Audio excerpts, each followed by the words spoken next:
ಯಾರೇ ಪ್ರಭಾವಿ ವ್ಯಕ್ತಿ ಆಗಿರಲಿ ಅಪರಾಧ ಮಾಡಿದಾಗ ಖಂಡಿಸಲೇಬೇಕು. ಒಬ್ಬ ನಟ ಸಿನಿಮೆಯ ರೀತಿಯಲ್ಲಿ ಕೊಲೆ ಮಾಡಿರುವುದನ್ನು ನೋಡಿ ದಿಗ್ಭ್ರಮೆಯಾಗಿದೆ. ನಾಯಕ ನಟ ದರ್ಶನ್ ಅವರನ್ನ ಈ ಕೂಡಲೇ ಚಲನಚಿತ್ರ ಮಂಡಳಿಯಿಂದ ಹೊರದಬ್ಬಬೇಕು. ಇವರ ಸಿನಿಮಾಗಳನ್ನು ಬ್ಯಾನ್ ಮಾಡಲೇಬೇಕು ಎಂದು ಮಾಜಿ ಶಾಸಕ ಎಟಿ ರಾಮಸ್ವಾಮಿ ಆಗ್ರಹಿಸಿದರು. ಹಾಸನದ ಪತ್ರಿಕಾಗೋಷ್ಠಿಯಲ್ಲಿ ಮಾತನಾಡಿದ ಅವರು, ಸಮಾಜದಲ್ಲಿ ಯಾರೇ ಆಗಲಿ ಘೋರ ಅಪರಾಧಗಳನ್ನು ನಾವೆಲ್ಲರೂ ಖಂಡಿಸಲೇಬೇಕು. ಚಿತ್ರದುರ್ಗದ ರೇಣುಕಾ ಸ್ವಾಮಿಯನ್ನ ಸಿನಿಮಾ ಶೈಲಿಯಲ್ಲಿ ಬೆಂಗಳೂರಿಗೆ ಕರೆತಂದು ಕೊಲೆ ಮಾಡಿದ್ದಾರೆ.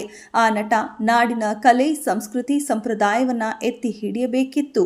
ಮೇರು ನಟ ಎಂದು ಹೆಸರು ಪಡೆದಿದ್ದ ದರ್ಶನ್ ಪಟಾಲಂ ಕೊಲೆ ಮಾಡಿರುವುದು ನೋಡಿ ದಿಗ್ಭ್ರಮೆಯಾಗಿದೆ. ಇಂಥವರಿಂದ ಸಮಾಜದ ಸ್ವಾಸ್ಥ್ಯ ಹಾಳಾಗುತ್ತಿದೆ. ಹಣ, ಹೆಸರು ಗಳಿಸಿ ಇಂತಹ ಕೃತ್ಯ ಮಾಡಿರುವುದು ದುರಾದೃಷ್ಟಕರ. ಉಳಿದವರು ಬೂದಿಯಾಗಲೇಬೇಕು. ಉಳಿದವರು ಒಂದಲ್ಲ ಒಂದು ದಿನ ನಾಶ ಆಗ್ತಾರೆ ಅನ್ನುವುದಕ್ಕೆ ನಟ ದರ್ಶನ್ ಉದಾಹರಣೆ. ಹಣದಿಂದ ಇಂತಹ ಪ್ರಕರಣಗಳಲ್ಲಿ ಖುಲಾಸಿ ಆಗಿದ್ದಾರೆ. ಇದು ಕಾನೂನಿನ ದೌರ್ಬಲ್ಯವೋ ಗೊತ್ತಿಲ್ಲ. ದುರ್ಘಟನೆ ನಡೆದಿದೆ. ಮೇರು ನಟ, ಯುವ ರಾಜಕಾರಣಿ ಕೊಲೆ, ಅತ್ಯಾಚಾರದಲ್ಲಿ ಭಾಗಿಯಾಗಿರುವುದು ಕನ್ನಡ ನಾಡಿಗೆ ಶೋಭೆ ತರುವುದಿಲ್ಲ. ಸೆಲೆಬ್ರಿಟಿಗಳು ಪ್ರಖ್ಯಾತರಾಗಬೇಕು, ಆದರೆ ಕುಖ್ಯಾತರಾಗುತ್ತಿದ್ದಾರೆ. ಈ ಪ್ರಕರಣ ನಾಡಿನ ಸಂಸ್ಕೃತಿಗೆ ದೊಡ್ಡ ಪೆಟ್ಟು ಬಿದ್ದಿದೆ. ಇದು ರಾಜ್ಯಕ್ಕೆ ತಂದಿರುವ ದೊಡ್ಡ ಕಳಂಕ ಎಂದು ಬೇಸರ ವ್ಯಕ್ತಪಡಿಸಿದರು. ಚಲನಚಿತ್ರ ವಾಣಿಜ್ಯ ಮಂಡಳಿ, ಇತರೆ ಸಂಘಗಳಿರಬಹುದು, ಅವರ ಮೇಲೆ ಕಟ್ಟುನಿಟ್ಟಿನ ಕ್ರಮ ಕೈಗೊಳ್ಳಬೇಕು. ನಾಯಕ ನಟ ದರ್ಶನ್ ಹಿಂದೆ ಇಂತಹ 10 ಪ್ರಕರಣದಲ್ಲಿ ಭಾಗಿಯಾಗಿದ್ದಾರೆ. ಆಗ ಅವರ ಮೇಲೆ ಕಠಿಣ ಕ್ರಮ ಆಗಿದ್ದರೆ ಇಂತಹ ಘಟನೆಗಳು ಮತ್ತೆ ನಡೆಯುತ್ತಿರಲಿಲ್ಲ. ಕಾನೂನಿನ ಕುಣಿಕೆ ಬಿಗಿ ಇಲ್ಲ. ಇಂದಿನ ಮೇರು ನಟ ಮದ್ಯ ಸೇವಿಸುವುದು, ಸಿಗರೇಟ್ ಸೇದುವ ದೃಶ್ಯಗಳಲ್ಲಿ ನಟಿಸುವುದಿಲ್ಲ. ಆ ದೃಶ್ಯ ತೆಗೆಯಿರಿ ಎನ್ನುತ್ತಿದ್ರು. ಅವರಲ್ಲಿ ಇವರಲ್ಲಿ ಇದನ್ನ ಉಗ್ರ ಪದಗಳಲ್ಲಿ ಖಂಡಿಸುತ್ತೇನೆ ಎಂದು ಸಿಡಿಮಿಡಿಗೊಂಡರು. ಇವರ ಮೇಲೆ ಕಠಿಣ ಕ್ರಮ ಕೈಗೊಳ್ಳಲೇಬೇಕು. ಹಿಂದೆ ಹಲವು ದೇಶದ್ರೋಹ, ಕೋಟಾ ನೋಟು ಮುದ್ರಣದಂತಹ ಪ್ರಕರಣಗಳು ಖುಲಾಸೆಯಾಗಿವೆ.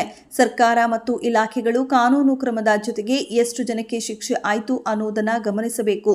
ಹಣದ ಮುಂದೆ ಕಾನೂನು ಮೂಕವಾಗುತ್ತಿದೆ. ದುಡ್ಡಿನಿಂದ ಶಿಕ್ಷೆ ತಪ್ಪಿಸುವ ಸಂದರ್ಭಗಳೇ ಹೆಚ್ಚಾಗಿದ್ದು, ಇಂತಹ ಕೆಟ್ಟ ಹುಳುಗಳ ಮಾಫಿಯಾಗಳನ್ನ ನಿಯಂತ್ರಣ ಆಗಬೇಕು. ಆದರೆ ಅವರೇ ಸರ್ಕಾರವನ್ನ ನಿಯಂತ್ರಣ ಮಾಡುತ್ತಿದ್ದಾರೆ. ಹಿಂದೆ ಇವರ ಮೇಲೆ ಬಂದಿದ್ದ ಪ್ರಕರಣಗಳಲ್ಲಿ ಕಠಿಣ ಕ್ರಮ ಆಗಲಿಲ್ಲ. ಹಾಗಾಗಿ ಇಂದು ಕೊಲೆ ಹಂತಕ್ಕೆ ಬಂದಿದೆ ಎಂದು ದೂರಿದ ಅವರು, ಈಗಲಾದರೂ ಮುಲಾಜಿಲ್ಲದೆ ಕ್ರಮ ಕೈಗೊಳ್ಳಬೇಕು. ಇಂತಹ ನಟರು ನಮ್ಮ ರೋಲ್ ಮಾಡೆಲ್ಗಳು. ಇವರೆಲ್ಲ ಕುಖ್ಯಾತರು. ಇವರನ್ನ ಚಲನಚಿತ್ರ ಮಂಡಳಿಯಿಂದ ಹೊರದಬ್ಬಬೇಕು. ಇವರ ಸಿನಿಮಾಗಳನ್ನು ಬ್ಯಾನ್ ಮಾಡಬೇಕು ಎಂದು ಆಗ್ರಹಿಸಿದರು. ಇಂತಹ ಮೇರು ನಟರುಗಳು, ಕಲಾವಿದರು ಎಲ್ಲರೂ ಅಲ್ಲ, ಕೆಲವರು ಅಧಿಕಾರಸ್ಥರು ಎಲ್ಲ ಏನೇನಾದ್ರು ಅಂತ ಹೇಳಿ ನಾವು ನೋಡ್ತಾ ಇದ್ವಿ. ಆ ಅಧಿಕಾರ, ಆ ಅಂತಸ್ತು, ಆ ಬಳುವಳಿಗಳನ್ನ ದುರುಪಯೋಗ ಮಾಡಿಕೊಂಡು ಮೇರೆ ನಡೆದಾಗ ಮಣ್ಣಾಗಿ ಹೋಗ್ತಾರೆ. ಅದಕ್ಕೆ ಸರ್ಕಾರ ಕ್ರಮ ಕೈಗೊಳ್ಳಿ ಅಂತ ಹೇಳಿ ಮತ್ತೊಮ್ಮೆ ವಿನಂತಿ ಮಾಡ್ತಾ ಇದ್ದೀನಿ, ಆಗ್ರಹ ಮಾಡ್ತೀನಿ. ನಟ ದರ್ಶನ್ ಅವರೇ ಒಂದು ದೊಡ್ಡ ಉದಾಹರಣೆ ಅಂತ ಹೇಳಿ ನಾನು ಭಾವಿಸ್ತೀನಿ. ಈ ದೂರು ದಾಖಲಿಸ್ಕೊಳ್ತಕ್ಕಂಥವ್ರು, ಕಾನೂನು ಕ್ರಮ ಕೈಗೊಳ್ತಕ್ಕಂಥವ್ರು ಇಂತಹ ಮೊಕದ್ದಮೆಗಳಲ್ಲಿ ವಿಫಲರಾಗ್ತಿದ್ದಾರೆ. ಇದು ಕಾನೂನಿನ ದೌರ್ಬಲ್ಯವೋ, ಇಲಾಖೆ ದೌರ್ಬಲ್ಯವೋ, ಆಡಳಿತಗಾರರ ದೌರ್ಬಲ್ಯವೋ ಅಂತ ಹೇಳಿ ನಾವು ಪ್ರಶ್ನೆ ಮಾಡಲೇಬೇಕಾಗಿದೆ. ಇಂತಹ ರಣರೋಚಕ ಒಂದು ದುರ್ಘಟನೆ ನಡೆದಿದೆ.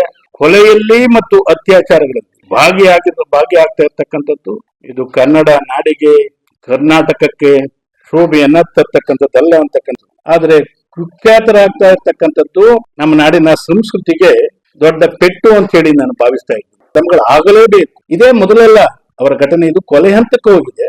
ಹಿಂದೆ 10 ಘಟನೆಗಳಲ್ಲಿ ಅವರು ಸಿಕ್ಕಿ ಹಾಕಿಕೊಂಡಿದ್ದನ್ನ ನೀವು ಕೂಡ ಗಮನಿಸಿದಿರಿ, ನೋಡಿದಿರಿ, ಕೇಳುವಿದಿರಿ. ಆದ್ರೆ ಅವ್ರ ಮೇಲೆ ಕಠಿಣವಾದ ಕಾನೂನು ಕ್ರಮ ಆಗಿದ್ರೆ ಇಂತಹ ಸ್ಥಿತಿ ಬರ್ತಿರ್ಲಿಲ್ವೇನೋ ಅಂತಕ್ಕಂಥದ್ದು ನನ್ನ ಅಭಿಪ್ರಾಯ. ಕಾನೂನಿನ ಕುಣಿಕೆ ಇರ್ತಕ್ಕಂಥದ್ದು ಬಡವರ ಮೇಲೆ ಮಾತ್ರ ಪ್ರಭಾವ ಬೀರ್ಲಿಕ್ಕಲ್ಲ, ಕಾನೂನಿನ ಕುಣಿಕೆ ಪ್ರಭಾವಶಾಲಿಗಳ ಮೇಲೆ ಆಗಬೇಕು. ನಾವು ಬರುವಾಗ ಮಾತಾಡ್ಕೊಂಡು ಬರ್ತಾ ಇದ್ವಿ, ಇಂತಹ ಸೆಲೆಬ್ರಿಟಿಗಳು, ಪ್ರಖ್ಯಾತರು, ಸಾವಿರಾರು ಲಕ್ಷಾಂತರ ಜನ ಅಭಿಮಾನಿಗಳನ್ನ ಹೊಂದಿರ್ತಕ್ಕಂಥವ್ರು ಇವರೇ ಕುಖ್ಯಾತರಾಗಿದ್ರೆ ಅವ್ರ ಅಭಿಮಾನಿಗಳಿಗೆ ಮಾರ್ಗದರ್ಶನ ಹೇಗೆ ಮಾಡ್ತಾರೆ? ಡಾಕ್ಟರ್ ರಾಜ್ಕುಮಾರ್ ಅವರು ಸಿನಿಮಾದಲ್ಲಿ ಮಾಡುವಾಗ, ನಟನೆ ಮಾಡುವಾಗ, ಆ ಮೇರು ನಟ ಸಿಗರೇಟ್ ಸೇದಿ ಅಂದ್ರೆ ಇಲ್ಲ, ಕುಡಿಯುವ ಸೀನ್ ಬಂದ್ರೆ ಮದ್ಯಪಾನದ ಸೀನ್ಗೆ ಇಲ್ಲ, ನಾನು ಆ ಸೀನ್ ನಲ್ಲಿ ಭಾಗವಹಿಸೋದಿಲ್ಲ, ಅದನ್ನ ತೆಗಿರಿ ಅಂತ ಹೇಳ್ತಿದ್ದೆ. ಸಿಗರೇಟ್ ಸೇದೋದನ್ನು ಕೂಡ ನಾನು ಮಾಡೋದಿಲ್ಲ. ನನ್ನ ಲಕ್ಷಾಂತರ ಅಭಿಮಾನಿಗಳು, ನನ್ನ ಫಾಲೋವರ್ಸ್ ಇದ್ದಾರೆ, ಅಭಿಮಾನಿಗಳಿದ್ದಾರೆ, ಅದನ್ನ ಅನುಕರಣೆ ಮಾಡ್ತಾರೆ ಅಂತ ಹೇಳ್ತಿದ್ದಾರೆ. ಅವರಲ್ಲಿ ಇಂಥವರನ್ನ ನಾನು ಬಹಳ ಉಗ್ರವಾದ ಪದಗಳನ್ನ ಉಪಯೋಗ ಮಾಡಿ ಖಂಡನೆ ಮಾಡ್ತಿದ್ದೀನಿ. ಯಾರು ಕಾನೂನು ಕ್ರಮ ಕೈಗೊಳ್ಳಬೇಕೋ ಅವ್ರು ಯಾವುದೇ ಕಾರಣಕ್ಕೂ ಸಡಿಲ ಬಿಡಬಾರ್ದು. ಒಂದು ರಾಜ್ಯಕ್ಕೆ, ಸಮಾಜಕ್ಕೊಂದು ಸಂದೇಶ ಹೋಗ್ಬೇಕು. ಈ ತರ ತಪ್ಪು ಮಾಡಿದವ್ರ ಮೇಲೆ ಕ್ರಮಗಳು ಆಗೇ ಆಗ್ತದೆ ಅಂತಕ್ಕಂಥದ್ದು ಒಂದು ಭಾವನೆ ಬರೋ ರೀತಿಯಲ್ಲಿ ಮಾಡಬೇಕು. ಯಾಕೆ ಈ ಮಾತನ್ನು ಹೇಳ್ತಿದ್ದೀನಿ ಅಂದ್ರೆ, ಹಿಂದೆ ನಾವು ನೋಡಿ ದೇಶದ್ರೋಹದ ಕ್ರಿಮಿನಲ್ ಸ್ವರೂಪದ ಪ್ರಕರಣಗಳಾದ್ರೂ ಕೂಡ ಬಹುತೇಕ ಪ್ರಕರಣಗಳು ಖುಲಾಸೆ ಆಗಿದೆ.